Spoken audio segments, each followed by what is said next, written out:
오늘도 예수님을 닮는 새벽 기도회, 예수님을 본받고자 모인 우리에게 하나님의 은혜와 돌보심이 함께하기를 간절히 바랍니다.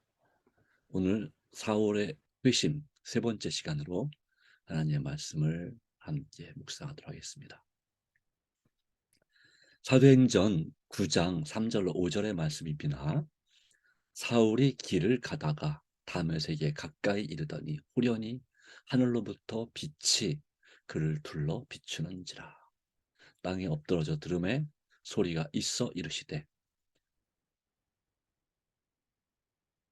사울아 사울아 내가 어찌하여 나를 박해하느냐 하시거늘 대답하되 주여 누구시니이까 이르시되 나는 내가 박해하는 예수라.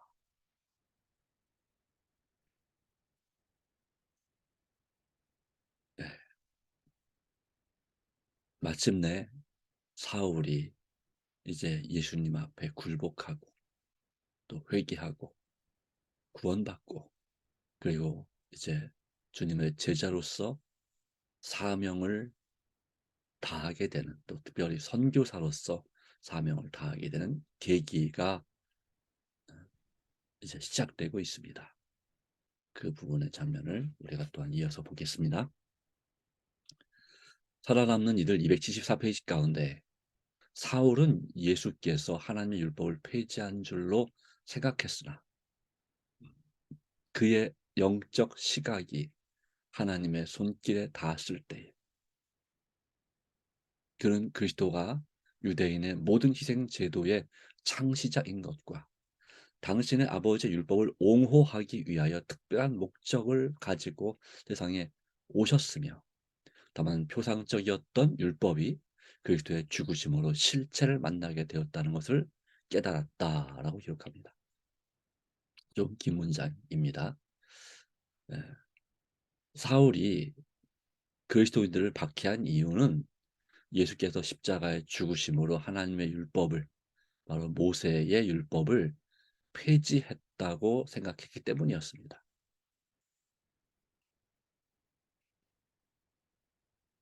성경을 폐지한다. 성경의 하나님의 말씀을 폐하는 존재는 그리스도가 아니라 적 그리스도라고 생각을 했기 때문에 그 제자들을 박해한 것입니다.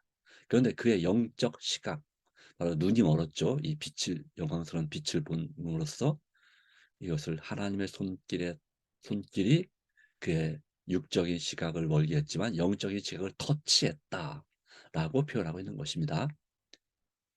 그래서 그의 영적인 눈이 열리게 되었습니다. 육적인 눈은 어둡게 됐지만 바로 그의 영안, 바로 그의 눈을 열어주셨을 때에 성령의 감동으로 그는 예수 그리스도가 유대인의 모든 희생 제도를 창시하신 분이시고, 다시 말하면 율법을 주신 분이심을 깨닫게 됐습니다. 그러기에 그 율법을 주신 분이, 세우신 율법을 만드신 분이 그 율법을 옹호하기 위해서, 폐지하기 위해서가 아니라 그 율법을 완성시키기 위해서, 그 의미를 온전히 살리기 위해서 특별한 목적을 가지고 이 세상에 오셨다는 것을 깨달았습니다.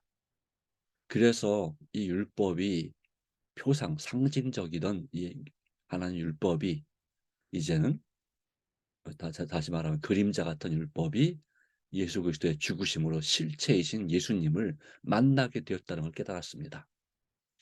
구약의 많은 희생제도, 제사제도는 예수님을 상징하는 제도들입니다. 참된 하나님의 진정한 참된 제물, 하나님 주시는 제물이 되시는, 화목 제물이 되시는, 또 속죄 제물이 되시는 예수 그리스도가 실체이고, 사람들이 드리는 양과 소와 염소 같은, 또 비둘기 같은 그러한 정결한 짐승들은 바로 어, 표상이고 그림자였다고 하는 것이죠. 바로 그것이 그리스도의 죽으심으로 이제는 그림자가 실체와 만나게 된 것입니다. 그 사실을 깨달은 것입니다. 예. 우리가 말씀을 읽을 때도 마찬가지입니다. 말씀에 많은 비유와 상징들이 있습니다. 죄송합니다. 예. 그 상징들이 있는데 또 그 말씀들이 있는데 그것이 우리의 삶 가운데서 실질적으로 체험하는 깨닫는 경험이 우리에게 필요합니다.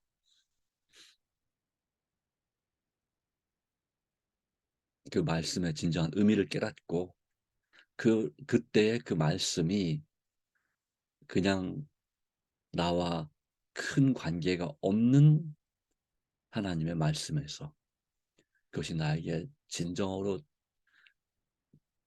나와 함께하고 나에게 정말 영향력을 끼치는 그와 같은 진정한 하나님의 말씀이 되는 것입니다. 말씀이 내 안에서 살아있게 되는 것이죠. 그래서 예수님께서 말씀하신 것처럼 사람이 떡으로만 살 것이 아니요 하나님의 입으로 나오는 모든 말씀으로 살 것이라 라는 말씀이 우리 삶에 성취되는 것입니다. 그동안 깨닫지 못했던 진리를 깨우칠 때 성령의 역사로 그 말씀을 체험할 때 그 말씀은 나에게 실체가 되는 것입니다. 그 말씀 속에서 예수님께서 나를 만나시게 되는 것이죠. 말씀은 이제 말 그대로 그분의 말씀이죠. 그러나 그 말씀을 통해서 우리는 말씀을 주신 분을 만나게 되는 것입니다. 말씀을 주신 바로 그 그리스도 예수께서 우리 마음 가운데 거하시게 되는 것입니다. 내 말이 너희 안에 거하면이라고 했죠. 그때에 하나가 된다고 너의 모든 것이 이룰 것이라고 요한복음 15장 7절에 말씀하신 것이 바로 우리 삶에서 이루어지는 것입니다. 사울은 열성으로 지켜왔다고 믿고 있는 도덕적 율법의 빛을 통해서 그 빛을 통해서 볼 때에 자기는 죄인 중에 죄인임을 깨달았습니다. 네, 그는 이 율법, 십계명을 포함한 그 율법을 하나님을 사랑하고 이웃을 사랑하는 그 계명을 지키기 위해서 정말 열심히 열성을 다해서 그렇게 지켜왔다고 믿었습니다. 율법의 의로는 행함으로 말하는 의로는 흠이 없다라고 자신이 자기 자신을 인정할 만큼 그렇게 하나님의 율법을 지켜왔다. 그런데 자기가 죄인 중에 죄인, 그렇죠? 하나님을 믿는 사람이라고 생각하고 분명히 있는데 실상은 하나님을 대적하는 예, 그러한 사람이 됐으니까요. 예수 그리스도를 믿는 그리스도인들을 박해하는 그런 죄인임을 깨닫게 되었고 그리고 그것이 바로 하나님의 율법 자체도 도덕적 율법, 십계명 같은 이 율법을 지키는 것도 그것을 지킴으로 구원받고자 했던 바로 행함의 의를 따랐을 뿐이지 그것을 믿음으로 지키는 그러한 그리고 또 하나님의 자녀로서 구원받았기 때문에 하나님의 계명을 지키는 그러한 진정한 믿음의 삶이 아니었음을 깨닫게 된 것입니다. 율법주의적인 신앙을 했다는 사실을 깨닫게 되죠. 우리가 종종 우리도 모르는 사이에 이런 어떤 것을 지킴으로써 구원을 얻고자 하는 그러한 삶을 살고 있는지도 모르겠습니다. 우리 자신을 돌아볼 필요가 있습니다. 내가 건강 법칙을 지킴으로써 건강하게 되고자 하는 것 좋은 일일까요? 예. 또 건강 법칙을 지켜야 건강하게 된다라고 우리가 그렇게 믿고 있고 알고 있습니다. 그러나 이렇게 생각해 볼 수도 있죠. 우리가 건강한 하나님의 자녀이기 때문에 건강 법칙도 지킨다. 내 건강을 유지하기 위해서 어, 건강 법칙을 따르는 것이 아니라, 그것도 맞긴 맞지만 내가 이미 건강하게 될 것을 하나님께서 약속하셨기 때문에 그 약속을 믿고 그 믿음으로 건강 법칙을 실천한다. 둘 다 비슷한 말이지만 무엇이 더 먼저냐 이거죠. 믿음으로, 믿음으로 지키는 것이죠. 안식일을 지킨다라고 말할 때, 물론 요즘 어떤 분들은 어, 안식 후 첫날을 안식일로, 예수님이 부활하신 날을 안식일로 믿는 분들도 있지만, 어찌 되었든지 간에 우리가 안식일을 기억하여 거룩히 지키고 그날에 가게를 문을 닫고 또 직장을 다니지 않고, 그렇게 정말 내가 세상적인 일을 하지 않고 거룩하게 안식일을 지킨다고 생각을 하고 있는데, 그 지키는 이유가 무엇이냐, 목적이 무엇이냐 이거죠. 네. 그 목적은 구원받기 위해서가 아니라 구원받았기 때문인 것입니다. 의롭게 되기 위해서 그 안식일을 기억하여 거룩하게 지키는 것이 아니라, 하나님의 자녀로서 창조되었고 또 재창조되었고 구원받았기 때문에, 거듭났기 때문에 우리가 당연한 마음으로 하나님의 안식일을 기억하여 기쁘게 지키는 것입니다. 그럴 때 안식일이 우리에게 거룩하고 의미 있고 존귀한 날이 되는 것입니다. 그렇지 않으면 이것이 바로 뭐가 됩니까? 짐이 되는 것이죠. 우리에게 부담이 되는 것입니다. 안식일이, 빨리 해가 넘어갔으면 좋겠다. 그래야 일도 할 텐데, 또 세상적인 내가 보고 싶은 TV도 볼 텐데, 뭐 이렇게 하게 되겠죠. 그런데 어떤 분들은 어, 그렇게 생각을 하고 있는데, 정말로 예수님을 사랑하고 하나님의 자녀로서의 구원을 누리는 사람은, 아이고, 안식일이 지나가네. 조금 더 안식일이 더 길었으면 좋겠는데, 또 안식일이 시작될 때, 아이고, 안식일이 이제 곧 안식일이 오는구나. 이제 빨리 예수님을 만나야지. 만나는 시간, 거룩한 세상 일을 이제는 쉬고 내가 내 몸과 마음이, 영혼이 쉴 수 있겠구나. 이렇게 안식일을 기대하는 것입니다. 그런데 그렇지 않으면, 아유, 아직 할 일 남았는데 안식일이 이렇게 빨리 다가오지? 이런 부담을 갖게 되죠. 물론 어떤 분들은 안타깝지만 안식일이 오든 안 오든, 안식일이 지나가든 안 지나가든 상관없이 세상 일을 똑같이 하는 분들도 있습니다. 네. 그러니까 직장 일, 돈 버는 일만 쉴 뿐이지, 그냥 그 외에는 뭐 그 전날 하던 일이나 그 다음날 하던 일이나 행동, 내가 하는 그런 습관 그대로 하는 경우도 있죠. 그러니까 그냥 단순히 안식일만 지킬 것 뿐이지 거룩하게 지키지 않는 교인들도 꽤 있다는 것입니다. 재림 교인들도 마찬가지고. 안타깝지만 우리 김포교인들도 어떤 분들은 그러니까 금요일에도 보던 것을 똑같이 안식일에도 보고, 또 그 다음날 안식일 다음날 일요일에도 하던 일을 안식일에 똑같이 하고, 네, 그렇습니다. 그러면서도 마음에 크게 부담이 없는, 왜 오늘 안식일 날 예배 드렸으니까, 예배 드린 걸로 안식일 지킨 것으로 생각을 하고 있습니다. 그래 여러분, 이 안식일 예배, 하여튼 우리가 예배만, 11시에 예배만 드렸다고 해서 우리가 안식일을 지킨 것인가? 아닙니다. 그것은 안식일 예배를 드린 것뿐이지 안식일을 지킨 것이 아닙니다. 그 안식일 예배, 1시간 동안의 예배가 나머지 23시간 동안에 그 안식일을 다 지키게 만들어 주는가? 아닌 것입니다, 여러분. 이것은 24분의 1, 1시간만 안식일로 지킨 것입니다. 보낸 것입니다.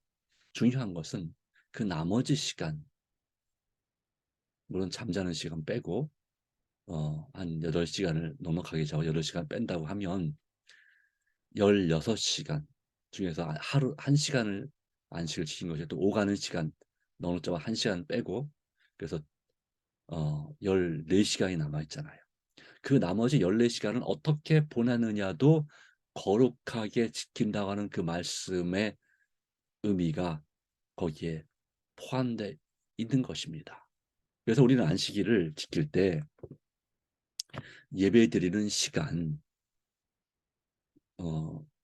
금요일, 금요일 해지고 나서 드리는 그 1시간의 예배 시간, 그리고 교회에 오가는 시간, 또 교회에 와서 그렇게 예배 안식일 학교 교구할 시간과 그리고 안식일 예배를 드리는 시간 합치면 얼마나 될까요? 네, 안식일 날 3시간, 그리고 금요일 날 1시간 또는 2시간. 그래서 많이 잡아서 5시간, 16시간 중에서 5시간 빼고 11시간 또 12시간의 그 시간 동안에도 우리가 어떻게 안식일을 보내느냐. 이것이 바로 중요하다 하는 것입니다. 그래서 우리는 이 이사야 58장 13, 14절에 있는 말씀처럼 우리가 성일에 바로 성일을 존귀하게 여기고 그날을 즐거운 날이라 하여 오락을 행치 아니하고 사사로운 말을 하지 아니하며 그렇게 안식일을 구별하여 거룩히 지키면 땅을 기업으로 받을 것이고 그 기업에서 쫓겨나지 않을 것을 성경은 분명히 약속하고 있습니다. 그 말씀처럼 우리 삶에서 이 안식일과 같은 이 하나님의 계명을 지키는 그것이 믿음으로 돼야 되는 것이지 단순한 의무로서 또 구원받기 위한 목적으로 또 의롭다 하심을 받기 위한 목적으로 지키는 것이 아니라는 사실을 말씀드리고자 이렇게 설명을 드렸습니다. 그렇습니다. 이것은 오직 믿음으로 내가 하나님의 자녀로 구원받았기 때문에 우리가 도덕적인 율법을 지키는 것입니다. 지금도 말입니다. 도덕적인 율법은 폐지되지 않았습니다. 십계명은 폐지되지 않았습니다. 다른 사람들과 관련된 윤리에 관련된 일들은 하나님께서 여전히 우리가 지켜야 될 그러한 계명으로 율법으로 여전히 우리에게 가르치는 것입니다.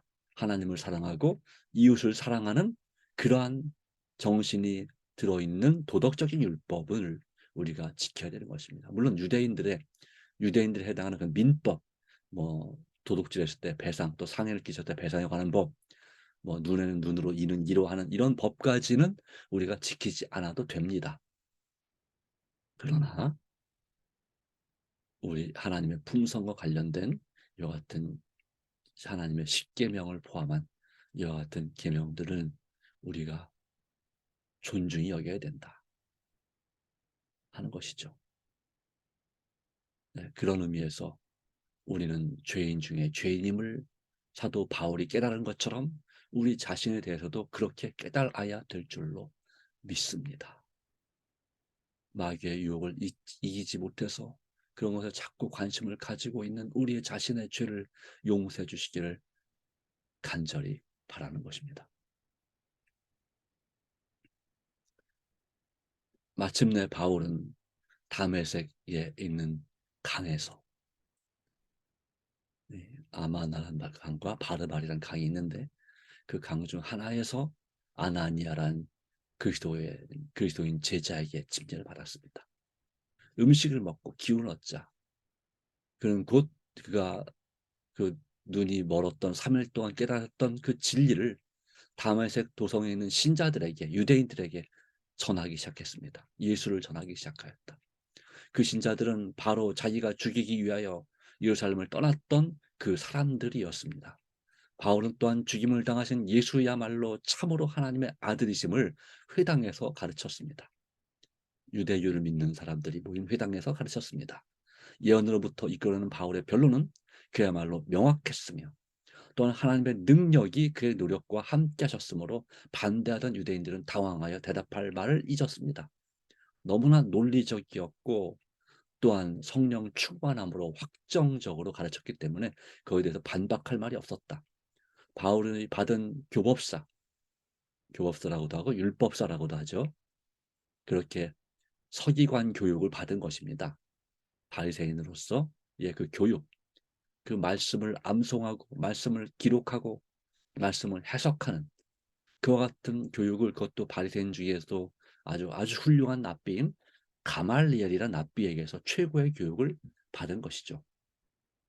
바로 그 교육은 복음을 전파하는 일과 전에 멸망시키려고 하던 그 사업을 유지하는 데 유익하게 사용되었습니다.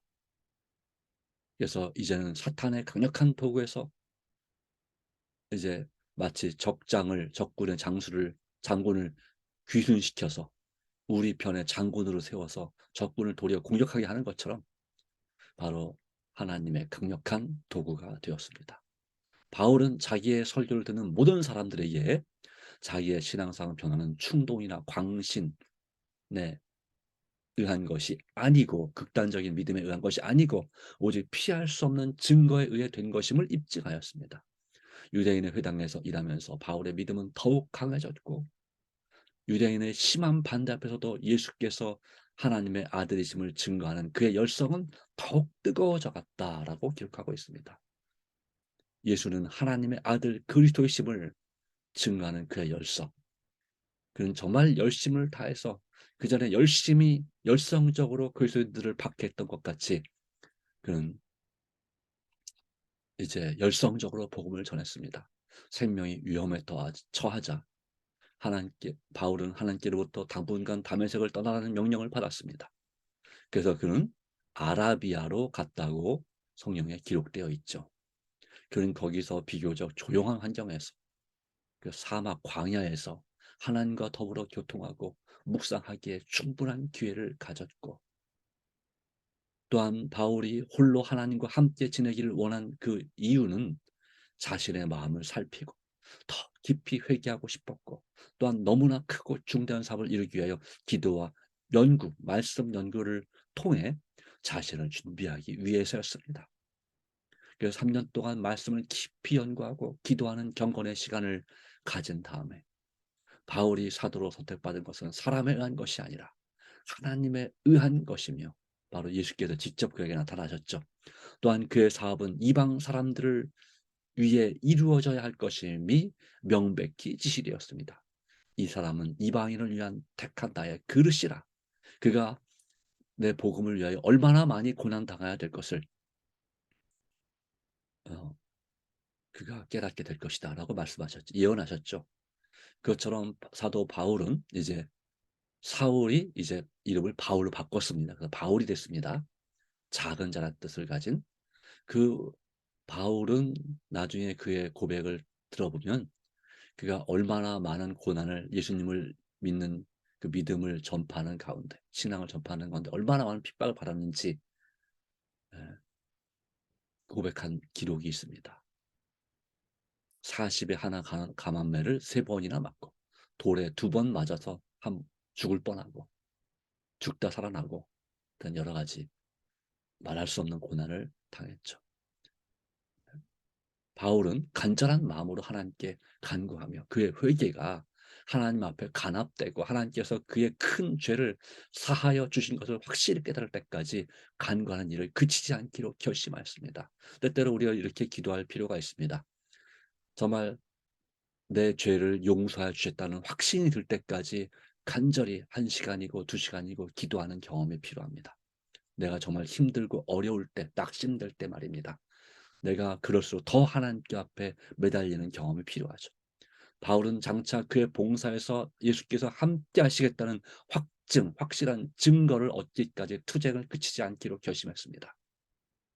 바울은 몸에 그리스도의 영광의 표, 예수의 흔적, 바로 하늘 영광으로 멀었던 그의 눈과 그리스도의 붙들어 주시는 은혜의 확증을 항상 가지고 있기를 갈망했습니다. 바울은 하나님과 밀접한 연결을 가지게 되었고 예수께서는 그와 더불어 말씀하셨으며 믿음 안에서 굳게 서게 하셨고 당신의 풍성한 은혜와 지혜를, 또 지혜와 은혜를 부어 주셨습니다.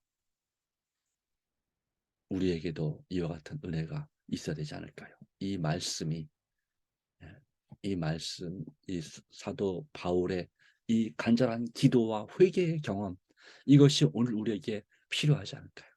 하나님께서 붙들어 주시는 그 은혜의 확실한 증거를 우리가 경험한다면, 갖게 된다면 우리는 어떤 상황에서도 흔들리지 않고 어떤 사람의 말에도 상처받지 않고 우리는 믿음으로 전진할 수 있다고 믿습니다. 하나님께서 참으로 우리를 도와주시기를 간절히 바라는 것입니다. 사도행전 9장 15절 16절, 주께서 이르시되 가라, 이 사람은 내 이름을 이방인과 임금들과 이스라엘 자손들에게 전하여 택한 나의 그릇이라. 그가 내 이름을 위하여 얼마나 고난을 받아야 할 것을 내가 그에게 보이리라 하시니. 우리 다 같이 기도하겠습니다. 하나님 아버지, 주님 주시는 귀중한 은혜를 인하여 감사합니다. 우리를 주님께서 일찍이 하나님의 자녀로 부르시고 인도해 주셔서 감사합니다. 특별히 우리를 가장 온전한 진리를 가진 재림 성도가 되게 하여 주심을 인하여 또한 정말로 감사드립니다.